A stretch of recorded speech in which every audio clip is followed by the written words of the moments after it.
est 7 heures à l'école primaire de Wendo. Ici, les élèves s'apprêtent à rentrer en classe. Parmi ces élèves se trouve Olga, nom d'emprunt. Olga, originaire du Mali, a été contrainte par les forces du mal à quitter son pays natal alors qu'elle faisait la classe de CP1. Arrivée au Burkina Faso avec sa famille, elle a trouvé refuge premièrement dans un camp de déplacés dans la province du Sénon. Elle est contrainte une fois de plus à laisser l'école et rejoindre Douri. Après des années, c'est avec satisfaction que celle qui rêve de devenir enseignante a repris le chemin de l'école.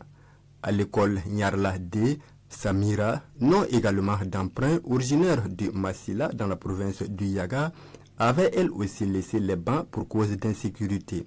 À l'image de Olga et de Samira, ils sont nombreux les élèves déplacés internes et réfugiés à reprendre les activités scolaires dans la province du Sénon. Si nous prenons le préscolaire, la région compte 1723 enfants.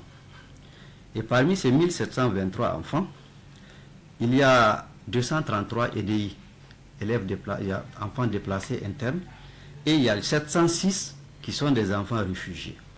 Au niveau du primaire, la région compte 65 661 enfants. Il y a 34 166 enfants déplacés. Cette reprise est vécue comme une bouffée d'oxygène par les parents. Une fois que les enfants ont laissé l'école, ce n'était pas facile. On s'est posé beaucoup de questions. Comment faire pour que ces enfants-là puissent continuer l'école. Dieu merci, juste à notre arrivée ici, nous a vraiment bien accueillis. Il n'y avait pas de problème pour pouvoir les intégrer à l'école. Les choses se sont bien passées.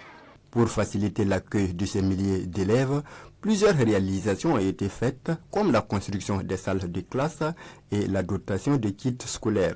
Les réponses que nous avons d'abord apportées à cela, nous avons redéployé le personnel. Au cours des 2 dernières années, nous avons pu quand même construire 91 salles de classe. Ça, c'est un matériau définitif. Nous avons réalisé aussi 102 espaces temporaires d'apprentissage semi-finis. Alors, au-delà de cela, ça nécessite nécessairement des fournitures.